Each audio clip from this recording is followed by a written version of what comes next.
Hello everyone, welcome back to the YouTube channel. In today's video, I get to finally talk about my trip to Adelaide. Lots of things happened. I'm hoping to talk a lot, show a lot. I hope it's very consistent and concise, but we've got a lot to get through, so let's get straight into it. So first off, on my trip, we had to fly with Jetstar, and on my trip to Jetstar, I went from Sydney Airport all the way over to Adelaide Airport. I met up at the airport with a lady who'd be flying with me, and going through the airport was quite good. We had not too many issues. It's working with Jetstar, you always worry about carry weight. I think I was 0.1 of a kilo off. And then while waiting for my plane, it actually got delayed by half an hour because the plane hadn't actually landed yet. So that was a bit cringe. While on the plane, I really am starting to like the YouTube thing. I'm starting to like you guys in almost zero commenters, but many likers. And I'm really starting to think, how can I film more? So while on the plane, I actually filmed taking off, and I also filmed flying through the clouds coming into Adelaide Airport. And it was actually very shocking. The clouds were very thick on that day. They're not fluffy little clouds, they're very angry little clouds, they were. We also, after arriving, we just were very hungry. I actually hadn't eaten anything since like really all early 6 a.m, 5 a.m. brekkie. So what we did was we went out to a little Italian shop and I got a pizza. After eating the pizza every day, we wanted to do something new and something different. So I actually said, why don't we go to the aircraft museum? There was an aircraft museum and thinking about calling my aircraft video and how well that went. I thought that would be a great idea. Let's go see the aircraft, and my friends are into aviation, so at least I can send them some of the photos. The museum was pretty cool. The highlight for me, I don't know which one it would exactly be. I really enjoyed a lot of the aircraft there. They had a lot of aircraft that you could walk on.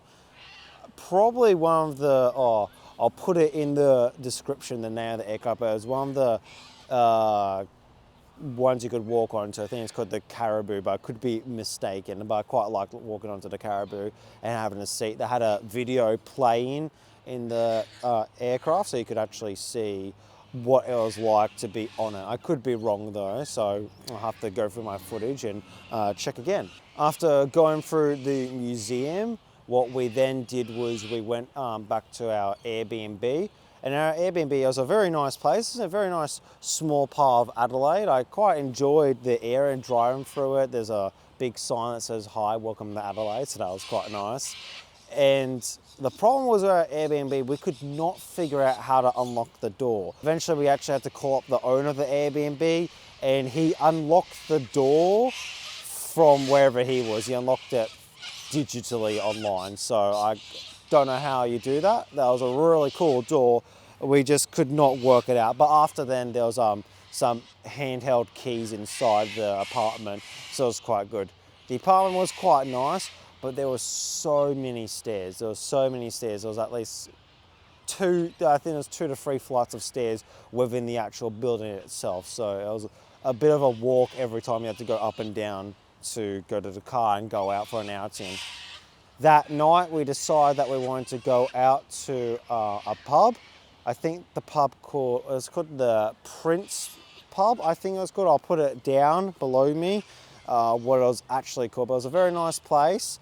It was actually really busy and really crowded there. They did not expect that many customers on a Thursday night. And we actually spoke to the bartender and he was surprised. I think maybe just it being school holidays and everything, and maybe also everyone coming down for the Nationals running race, potentially they just had a lot more people interested in coming out to go to have a drink. Who knows?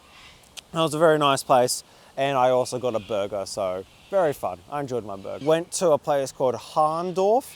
It's actually a German village, I believe like a 30-minute drive from the city centre of Adelaide, so it's a very quick, simple drive. And on our way there, I have wrote down my script. There was these cyber trucks there, and I wrote the word "ill" next to them. Currently, with all the issues with the accelerator pedal, I can see why I wrote the word "ill" in my script.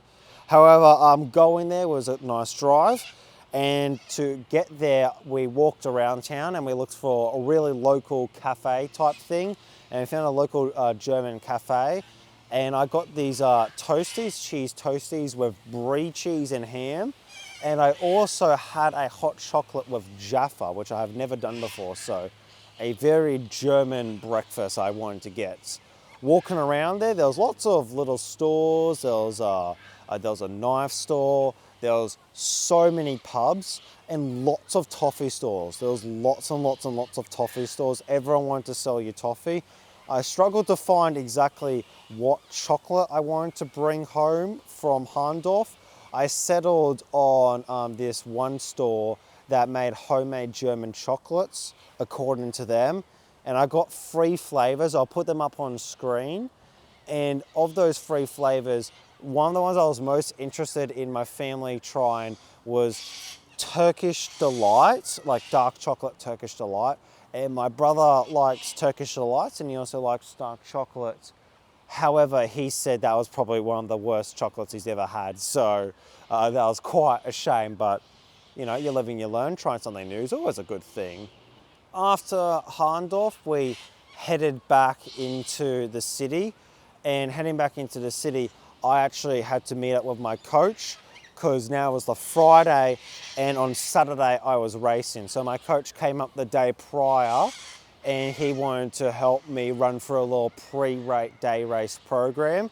So I met up with him at a park. It was next to one of the high schools, and we just did some light drills. I did a big jog around the oval there and then some light runs and stuff like that. Just getting me in the mood, getting me in the vibe, getting me comfortable, because going up and doing this whole trip, there's a lot of anxiety and worries and stresses, because at the end of the day, everyone that is going up for you. And no matter how much you may or may not be worried about how you perform, you've got like this little grunge of, oh, if you don't win, all these people are gonna be disappointed, which they're not. They're happy to be around you, be with you, but you know they want to see you win. So if you don't technically win, you feel like you know, disappoint them or let them down. But no, I'm not around anyone that would be like, you failed me. After visiting my coach and having a look around the park, we decided we want to go out for lunch.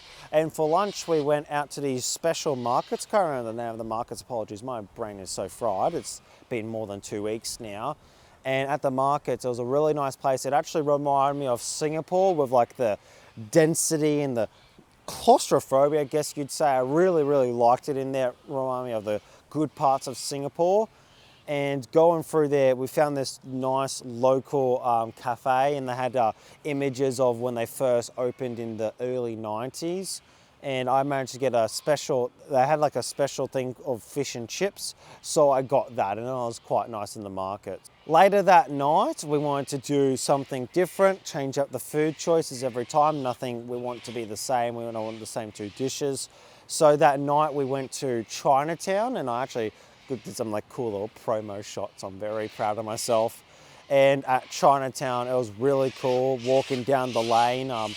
Really awkward doing it with a camera. I don't know if I regret doing it or not. I hope it looks good.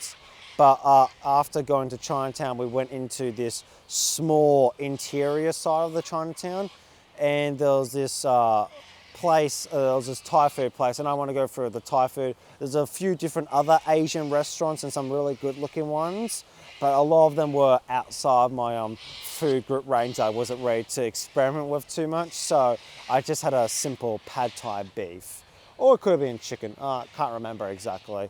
I've been moving into the pad Thai chicken side of things. Oh, and one last thing that I really want to mention, walking through everywhere we went, except for Harndorf, we've actually been walking every single day.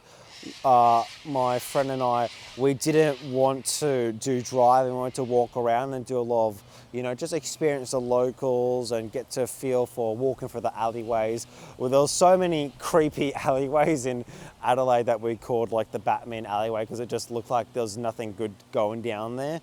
But there was this one graffiti thing, and it was really funny. I was on a phone call to my friend, I started laughing out loud, and I sent him the image of the graffiti. It was really funny. I would love to do that.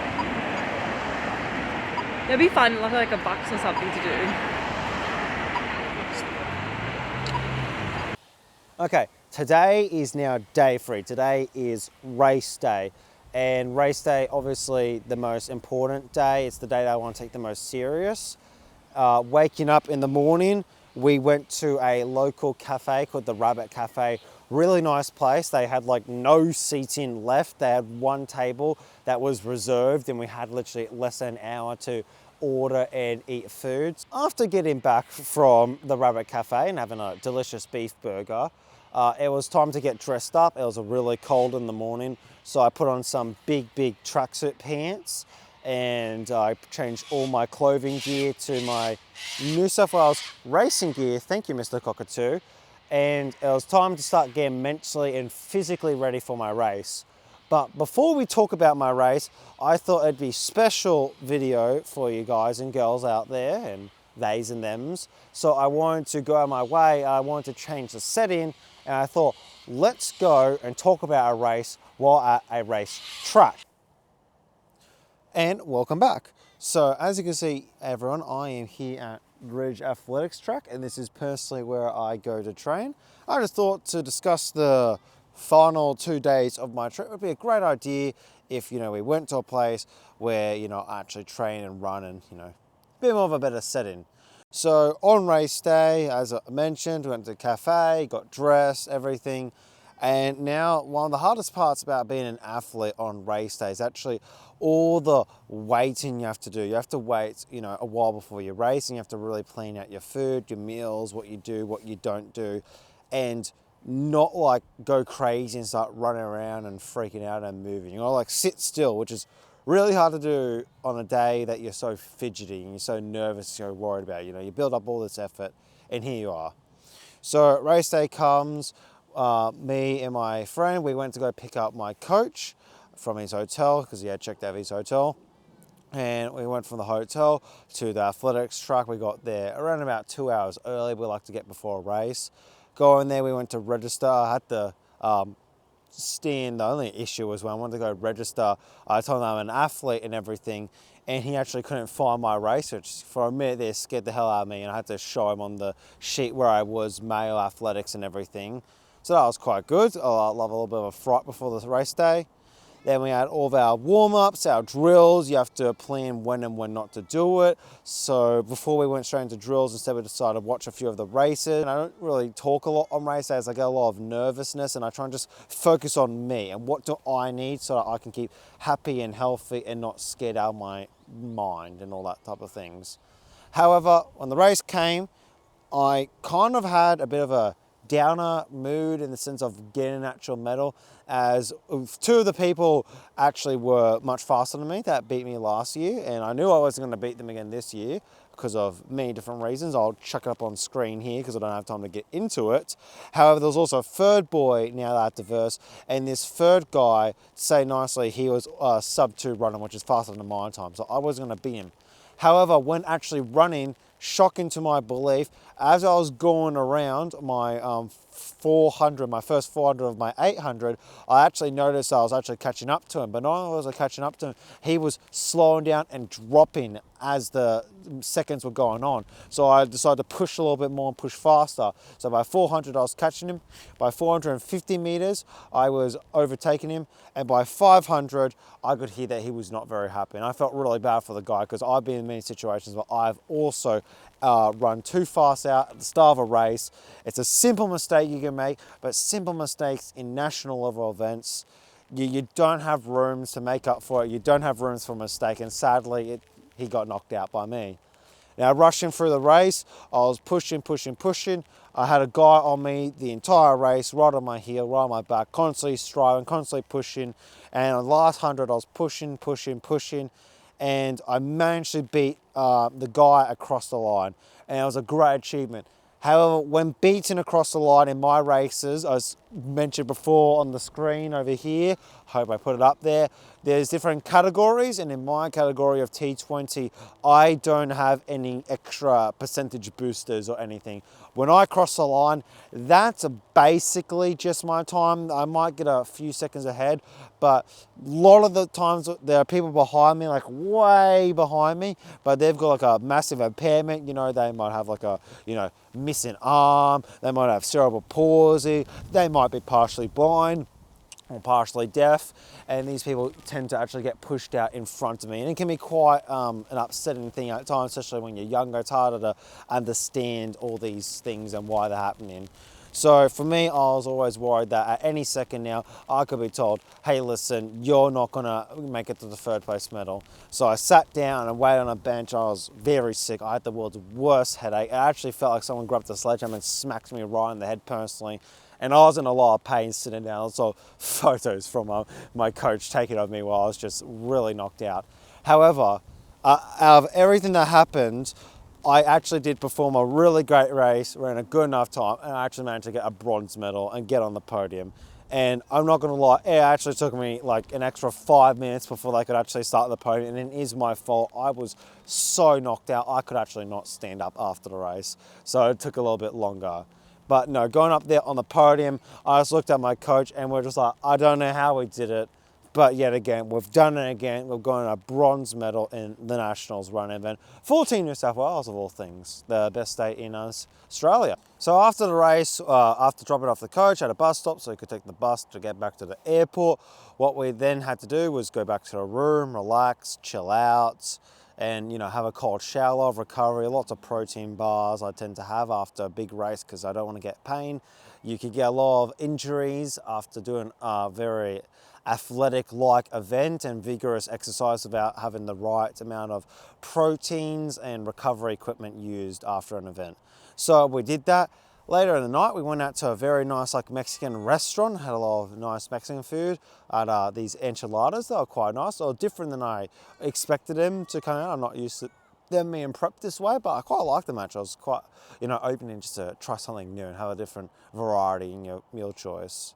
The next day, we wanted to celebrate really and do something really special and have a lot of fun.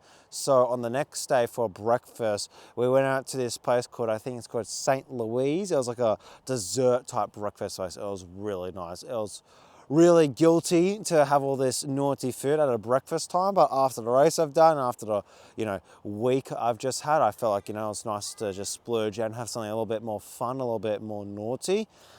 After doing that, we then went to Adelaide Zoo. I believe it is actually just called Adelaide Zoo. I actually upload a video of just all the raw footage up on the extras channel I have. I just made that just to see if anyone liked that. So if you like it, you like it. If you don't, you don't. But we went to Adelaide Zoo and it was a really, really cool zoo. A lot of different things were there. After going to the zoo, what we next had to do was head towards the airport. We still had a few, 2, 3-ish, 4-ish hours before we had to go onto our plane. So we decided to go to a cafe and go for a little beach walk. The cafe was quite nice. Had a good time at Adelaide Airport, no issues. Flights out, flight back into Sydney, was quite nice. And, getting back, I had my family ready to pick me up. So in all, Adelaide was a pretty nice trip. I very much enjoyed my time. I enjoyed racing in the Nationals. I hope to do it again next year. Currently I've just had a lot of off season. So hopefully I can get back into running soon and get back into racing. And maybe I'll have some more racing vlogs, I guess you can call it, and just see where we get to. One day, if we're lucky, you guys might see me in front of a world stage instead of just a long athletics track. And how cool would that be, Anyway, I really thank you for watching the video. If you could leave a like, comment, and subscribe, I'd greatly appreciate it, I enjoy making the content, and I enjoy the people that watch it. Have a good day. Thank you. Bye-bye.